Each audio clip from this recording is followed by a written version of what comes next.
neste momento, Deus, através desta emissora, leva até você mais um programa de fé, com mensagens, hinos e orações a seu favor.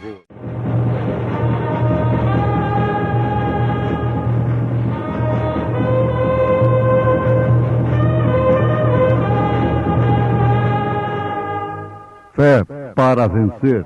Somente crer, somente crer, tudo é possível, somente crer. Retiraram-se, pois, da presença do conselho, regozijando-se de terem sido julgados dignos de padecer afronta pelo nome de Jesus. Deus te compreende.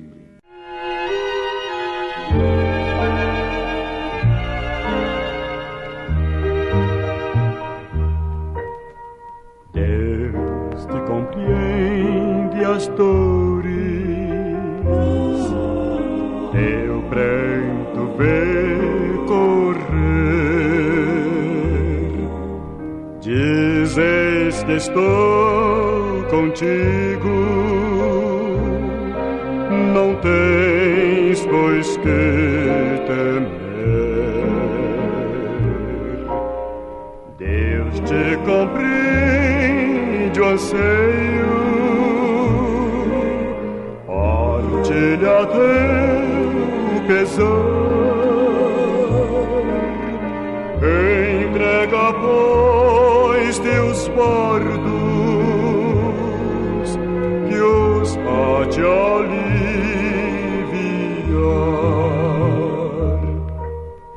Deus sabe quanto és frágil,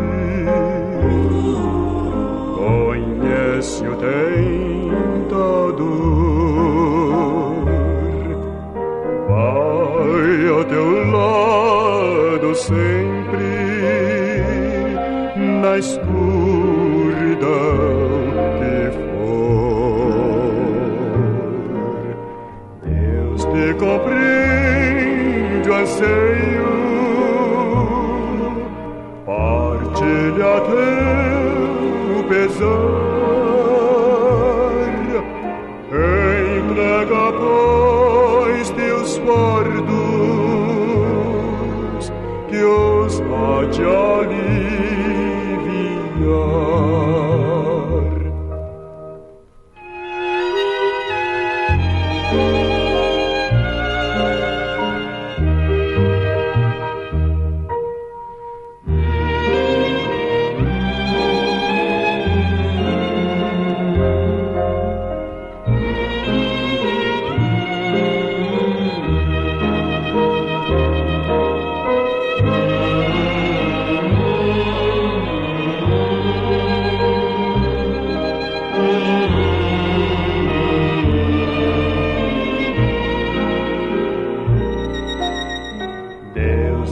Compreende o anseio, partilha teu pesar,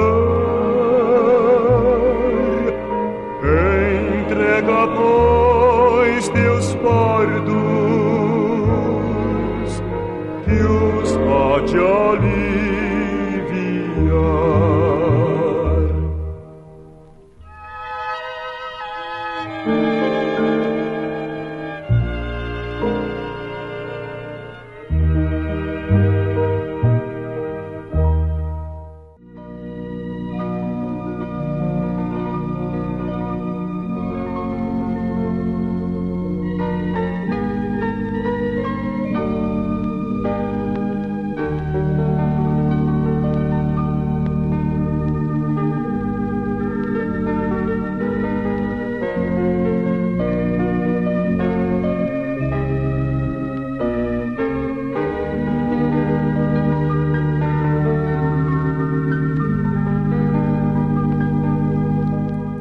Ouvintes amados,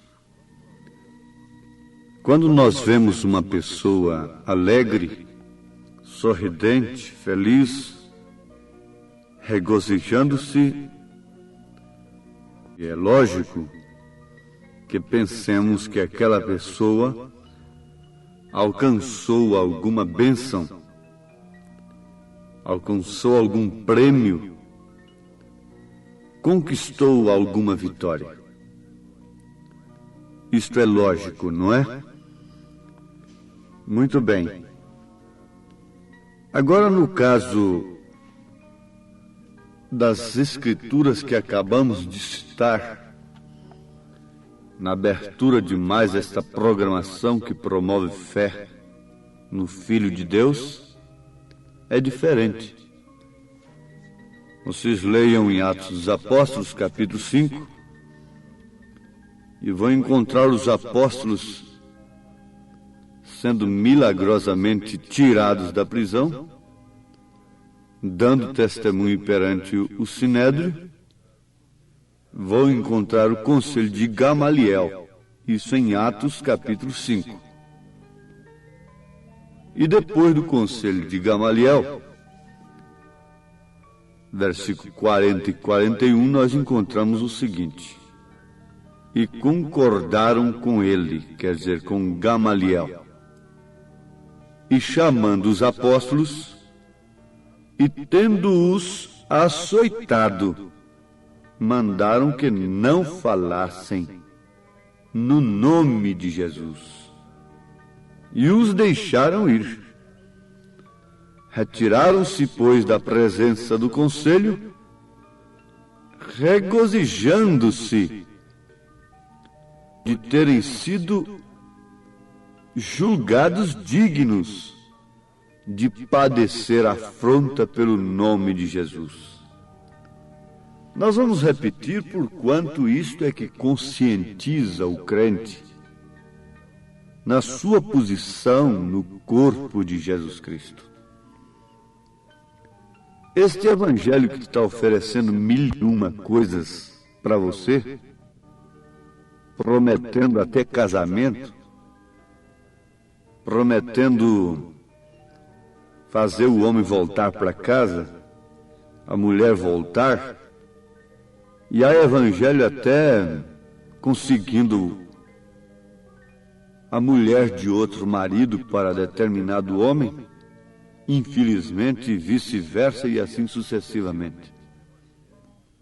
Este evangelho de abençoar chave de carro, chave de porta de casa, este evangelho de abençoar mesmo até as roupas, embora isso tenha base bíblica, as roupas, uma certa base bíblica.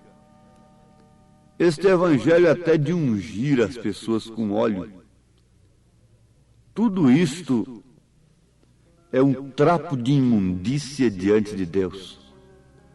Tudo isso é uma mentirada de Satanás para enganar aqueles que não têm revelação da sua posição no corpo de Cristo. Isto é certo. Eu creio perfeitamente até na dedicação de um carro a Deus, da sua casa a Deus. Creio na oração pelas peças de roupa, como Atos 19. Mas não fique pensando você que isto foi deixado por Deus para uma base comercial. Isso não foi deixado para angariar fundos para que o evangelho fosse pregado. Não.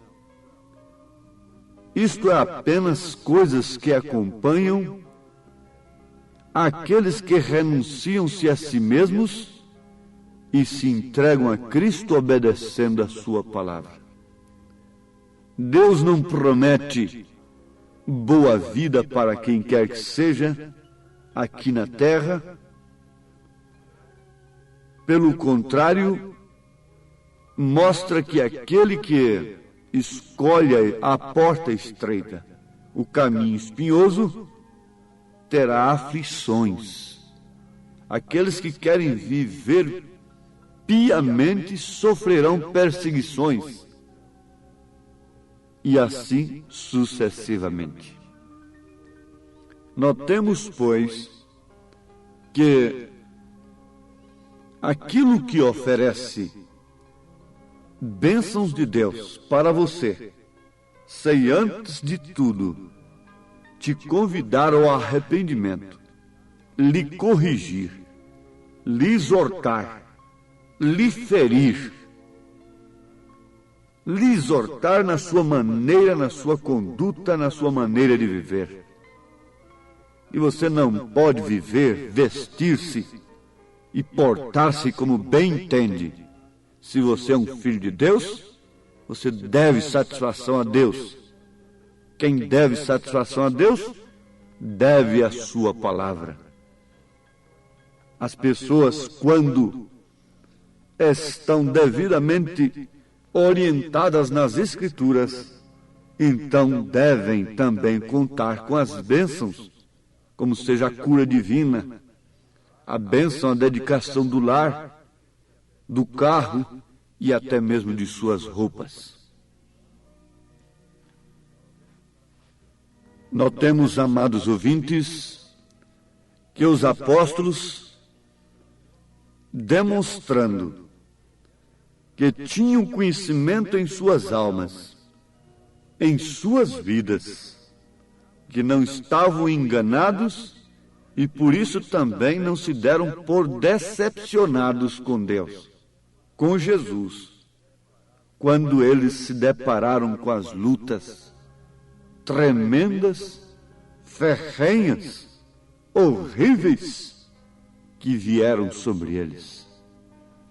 Atos capítulo 5, versículo 40 e 41, depois do conselho de Gamaliel, diz: e concordaram com ele, e chamando os apóstolos, e tendo-os açoitado, mandaram que não falassem no nome de Jesus, e os deixaram ir. Vocês não podem pregar, vocês não têm autorização do conselho, hein? Não falem mais neste nome. Porém, eles se retiraram da presença do conselho, regozijando-se de terem sido julgados dignos de padecer afronta pelo nome de Jesus. Isto nos faz lembrar perfeitamente, numa hora oportuna, do que São Paulo diz na sua carta aos Filipenses, a nós, a igreja. Porque a vós vos foi concedido, em relação a Cristo, não somente crer nele, como também padecer por ele, tendo o mesmo combate que já em mim tendes visto, e agora ouvis estar em mim. Gostarias de anotar esta referência? Ligando com Atos 5, versículo 41, quando diz que eles saíram da presença do conselho regozijando-se de terem sido julgados dignos de padecer afronta pelo nome de Jesus? Notem, Filipenses, capítulo 1, versículo 29. Porque a vós vos foi concedido, em relação a Cristo, não somente crer nele, como também padecer por ele, tendo o mesmo combate de Paulo. A igreja deve ter o mesmo combate de Paulo, o mesmo combate dos apóstolos, por causa do nome de Jesus Cristo. A Bíblia não diz nenhuma vez que eles foram presos por causa da Trindade, que foram excluídos do conselho como heréticos por causa da Trindade, mas sim por causa do nome de Jesus Cristo. Isso não se repete perfeitamente?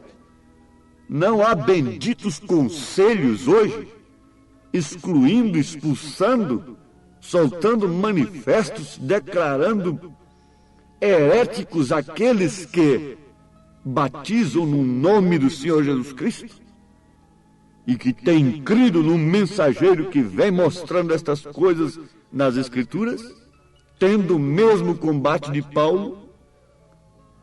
O verdadeiro combate da igreja não é por coisas terrenas, não é por recuperação de jovens pervertidos. Jesus nunca fez isso. Quando Jesus quis recuperar um jovem, ele botou a mão nele e disse: vai, sai dele, demônio, e pronto. Não precisou trancá-lo numa casa. Quando Jesus quis curar os enfermos, ele não dependeu de dinheiro. Ele punha a mão sobre os enfermos sem os enfermos lhe dar dinheiro, sem lhes dar oferta alguma. Quando Jesus tinha que ressuscitar um morto, não dependia de preço mais alto. Quando ele tinha que curar uma paralisia, não dependia de um preço escalado, preço para determinadas curas. Não. O combate dos apóstolos foi o mesmo. O combate de Paulo foi o mesmo. Paulo não sofreu a perda de nenhum minuto de sono sequer por uma construção aqui na terra. O combate dele foi totalmente diferente. E dos apóstolos também. Agora, ele está se referindo à igreja dizendo: tendo o mesmo combate que já em mim tendes visto, e agora ouvis estar em mim. Vejam o que ele diz na sua carta a Timóteo. Paulo diz que aquele que é espiritual, é profeta, reconhece que aquilo que ele diz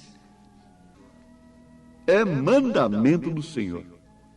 Foi justamente quando ele disse que a mulher não devia falar na igreja.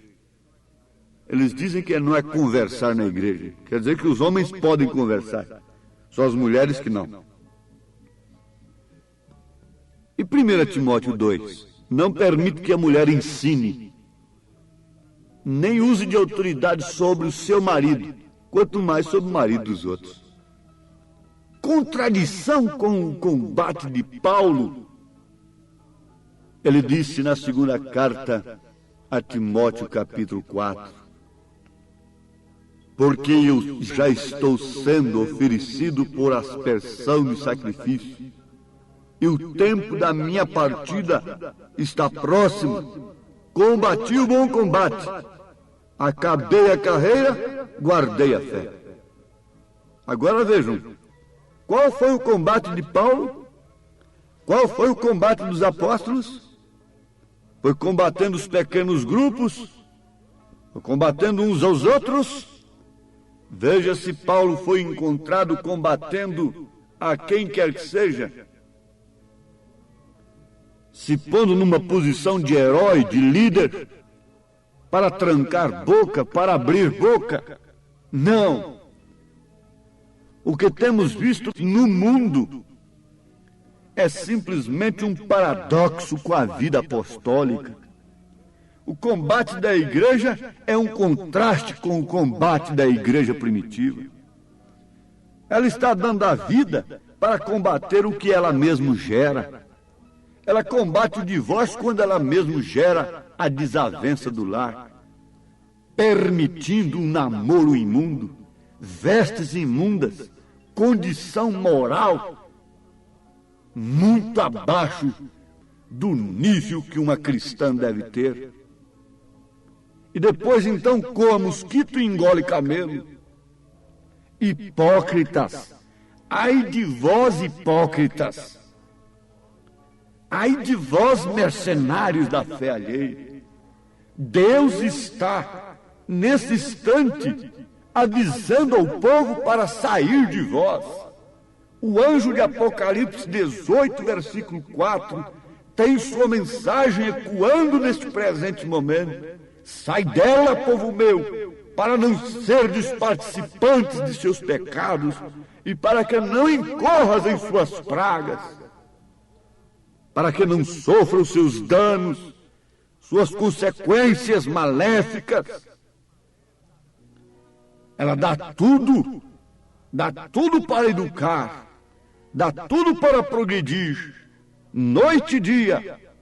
No entanto, ela mesmo, como árvore da ciência do bem e do mal, mata, destrói a moral, destrói a fé apostólica, anula a fé apostólica, rejeita a fé apostólica, rejeita o batismo apostólico, rejeita o mensageiro de Deus na era.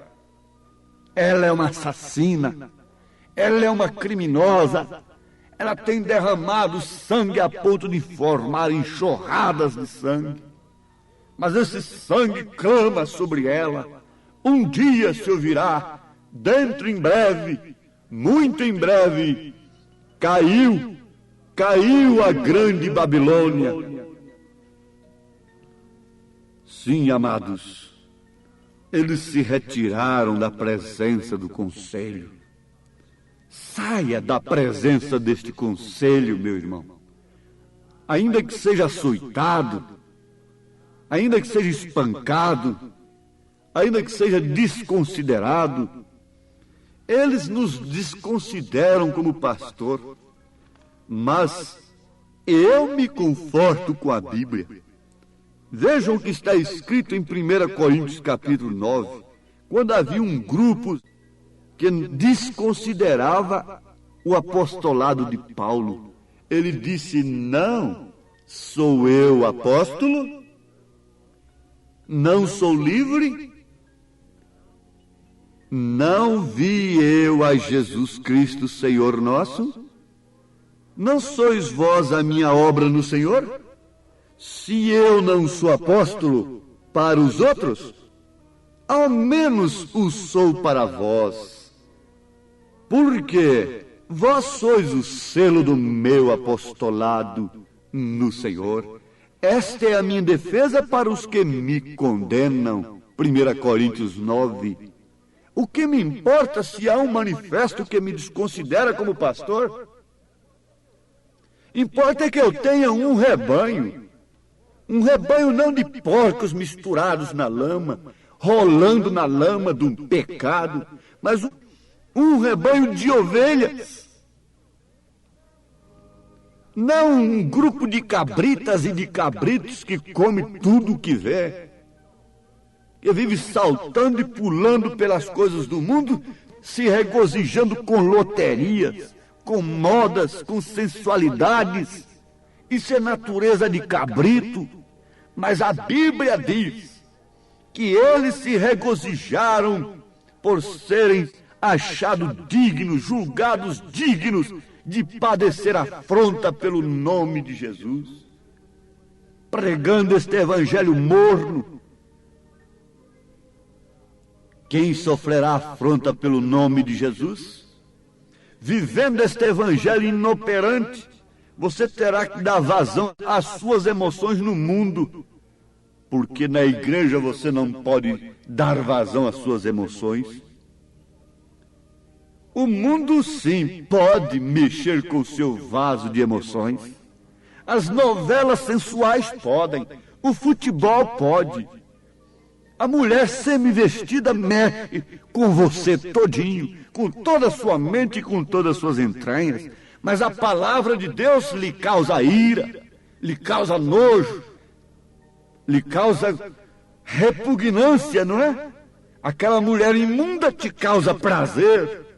Aqueles gritos histéricos de uma bola na rede, idolatria, Deus olímpico dessa terra, povo idólatra,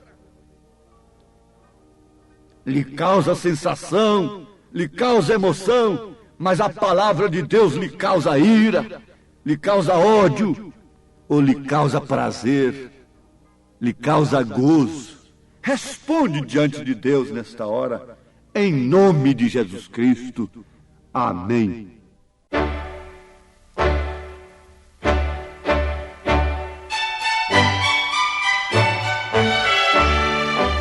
Ouvintes, escreva-nos pela caixa postal de número 15.020, 15020, CEP 74.501-970, Goiânia, Goiás.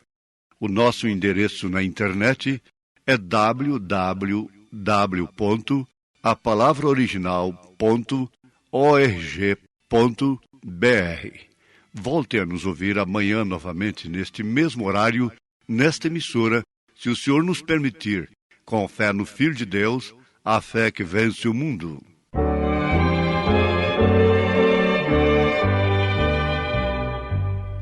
Que doce voz tem, meu Senhor, voz de amor tão terna e graciosa, que enche o coração da consolação que só o crente goza. Qual maior prazer que lhe ouvir dizer: vem, meu filho, vem escutar o que eu fiz por ti, tudo que sofri na cruz pra te resgatar. Jesus com voz meiga chamar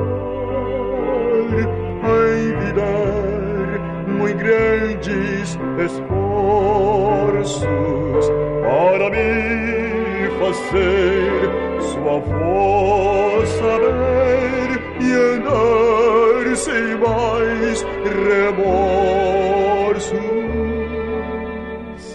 Qual maior prazer que lhe ouvir dizer: vem, meu filho, vem escutar o que eu fiz por ti, tudo que sofri na cruz pra te resgatar.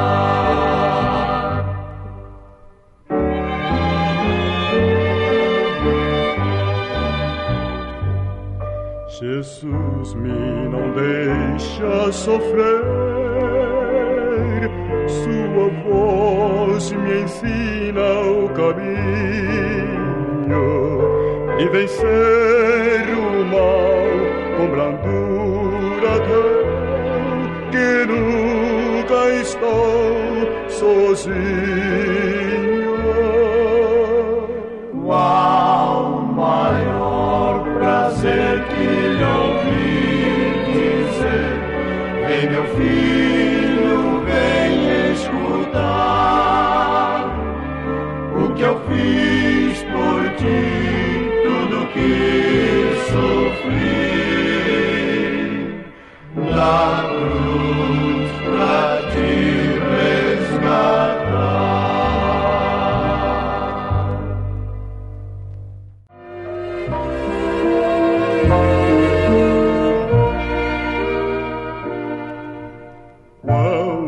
Admirável é a história do Cordeiro do bom Deus, pronto deixou a sua glória para resgatar os seus.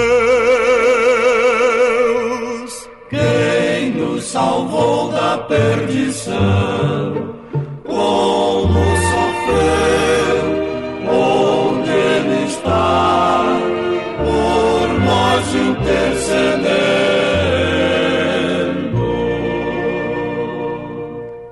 Anjo nenhum jamais tentou, mesmo ali na eterna luz, o que Jesus assim mostrou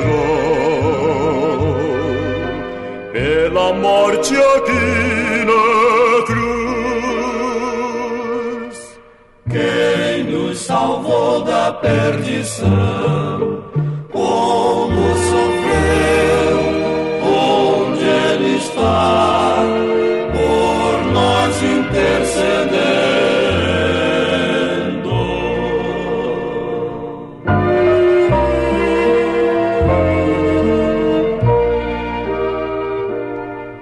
Está crer no Salvador. A tua alma lhe entregar, podes também fluir o amor, pois Jesus te quer salvar. Quem nos salvou da perdição